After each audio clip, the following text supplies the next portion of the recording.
سلامونه د ډاکټر لقمان حکیم سره. پخوا په زمانه کې به چې کله داسې بیماري راغله چې هغه د یو انسان نه بل ته لګېده، نو هغې به دومره مرګونه وکړل چې کلي به یې خالي کړل او علاقې به یې خالي کړې او دې ته به یې وبا وي، بربادي به یې ورته وي، عذاب به یې ورته وي.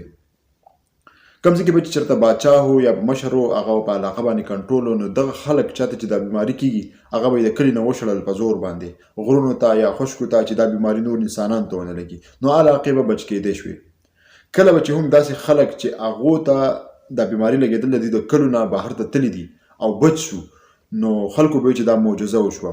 د هغې تپوسونو له به خلک راتلل او تپوسونه به یې کول چې تا څه کړي دي.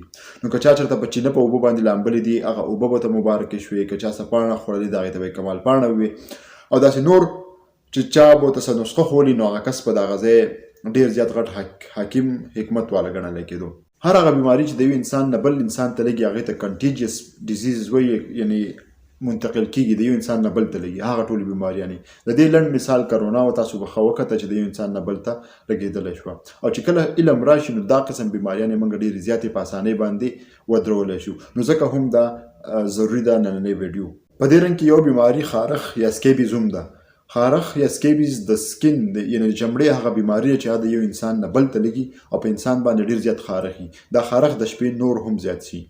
دا وخت کې تقریبا 100 کروړه خلک د نړۍ چې کم دي هغه د خارخ سره ښکار دي، او بیا چې کم طریقې پذیر ملکونه دي د هغې د غړي پکې ډېر زیات متاثره دي. او دا وخت هم هغه پخوانۍ د معجزو او د کراماتو خبرې کېږي. په صوابۍ کې په منو چینه شوه، په چترال کې چینه شوه، یا په دې مخکې ورځو کې ملکنډ چینه مشهوره شوی چې په دې کې څوک ولامبي نو خارخ یې ورکېږي. د هغې حقیقت په درته هم ویم چې دا څه حساب یې دا ولې کېږي. هسې خو د خارخ یا د سکیبیز تاریخ د ارسټوټل د زمانې نه هم مخکې دی، ځکه چې هغه هم په دې مختلف شکلونو کې ذکر کړی و. خو بیا په 18مه صدۍ کې کوسیمو یو ایټالین ډاکټر و، هغه په دې باندې ډېر زیات کار کړی و. بیا ایولس رومن یو ډاکټر و، هغه دې له نوم ورکړی و. او په 19مه صدۍ کې ویلکنسن کریم یو ډاکټر و، په خپل نوم باندې یو کریم جوړ کړی چې په هغې کې ګوګړ یا سلفر و، هغه د دې اولنی علاج وګڼلی شو. د خارخ دا جراثیم دومره ورکوټي دي چې دا په نظر باندې نه راځي، دا د سپږې د ذات نه دي. دا د یو انسان نه بل انسان ته په مختلف ذریعه باندې ځي. که دوه انسانان چېرته 10 منټه نږدې کیني نو یو نه بل ته تللی شي. د منګز، ناخون کاټ، د تولۍ، تولیې، کمبل، بالښ، هر هغه شی چې هغه یو انسان استعمال کړي بیا بل انسان استعمالوي، د هغې په ذریعه باندې دا ښه په اسانۍ باندې ځي. دا د انسان په دې چمړه کې دننه لاړ شي، هلته کې هګۍ اچوي. دغه هګو ته او د جراثیم ته زمونږ وجود چې کوم ریاکشن کوي، ریسپانس ورکوي، هغې په نتیجه کې مونږ خارخ محسوسو او ځان ګرو. دا دومره خطرناک شی دی چې په چا باندې راشي د هغه خوب ورک شي، بیا هر ټایم ځان ګرئ، او بیا د ورځې هر ټایم هغه له غوسه ورځي، دماغ یې کمزوري کېږي او بلډ پرشر ورته سیوا کېدل شروع شي. چې کوم ماشومان ته وشي نو هغه په سکول کې د هغو پرفارمنس چې دی ورو ورو کمېدل شروع شي، ځکه چې د هغو خوب سم نه وي. او کله ناکله په ماشومانو کې خاص کر په دې کې له پاسه نور بیا جراثیم وردننه کېږي او د دې نه مرګونه هم کېدلی شي. نو دا دومره وړه خبره مه ګڼئ.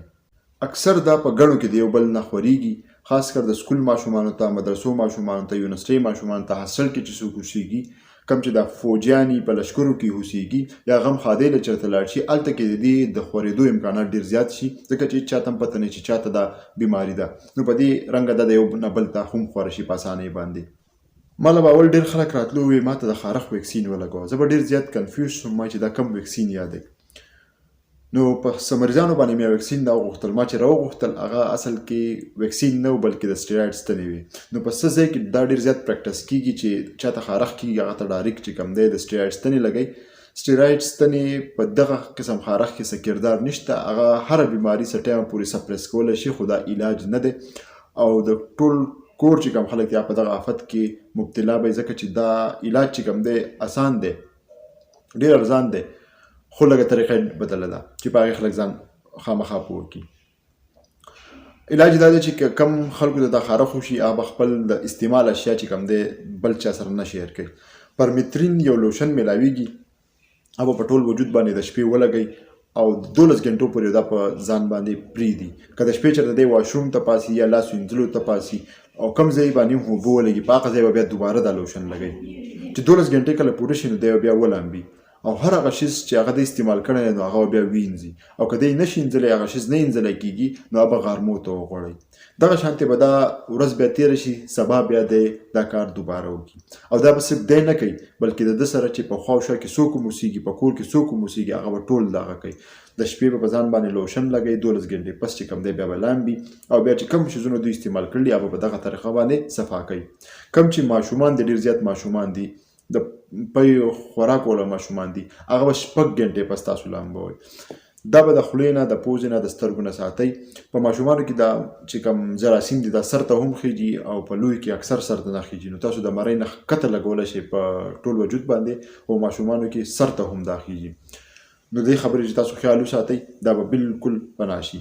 کله ناکله بیا چې کوم دی په دې کې څه ګولۍ دي آیورمکټین شو هغه هم استعمالوي، خو هغه بیا په ماشومانو کې او چې کم زنانو په خېټه باندې ماشوم یې هغه نشي استعمالولی، نو هغه تاسو د مستند ډاکټر په مشوره باندې د دې علاج بیا دغه نه کولی شئ. آیا اوس دا سلفر یا دغه چې ګوګل خلک استعمالوي دا د علاج دی که نه؟ نو دا علاج دی، خو دا د هغه زمانې کانسپټ دی کوم چې ما تاسو ته ویل خلکو به ته معجزه وي. اوس هم ډېر داسې کریم دي چې په هغې کې سلفر استعمالیږي، هغه په دې په علاج کې څه نه څه کردار شتي. خو که موږ چېرته دا خبره صرف دغه ته پرېږدو، ګوګړو ته پرېږدو او د چینو ته یې پرېږدو، نو هلته اګزیکټ اماونټ اف سلفر چې کمي لکه څومره مقدار زموږ د خارښت دپاره یا زما د وجود دپاره پکار دی هغه موږ ته پته نه وي. نو دا امکانات ډېر زیات وي چې د هغې سره موږ ښه نه شو. لکه که موږ پراپر علاج اخلو نو کېدای شي چې په 10 کې 8 کسان ښه شي، او که موږ صرف دغه لارې اختیارو کومې ته چې معجزې وي نو کېدای شي چې په 10 کې 1 یا 2 یا 3 ښه شي او نور چې کوم دی دا ښه نه شي. کله چې هم ساینس ترقي وکړي او په دغه شیزونو نه، دغه چینو نه، دغه کوهو نه، دغه پاڼو نه هغه شیزونه راوباسي چې هغه د دې شیز علاج استعمالیدی شي، نو دا بیا د ساینس حصه شي او بیا پکار ده چې موږ په دې باندې هغه یقین کوو او دا موږ استعمالو. تر څو پورې چې ساینس په ریسرچ نه کړی نو زموږ ناپوه خلک ورته معجزه وایي، او ډېر خلک چې کوم دي هغه په مختلف شکل کې د خپلې فایدې لپاره دغه معجزې چې دي هغه استعمالوي.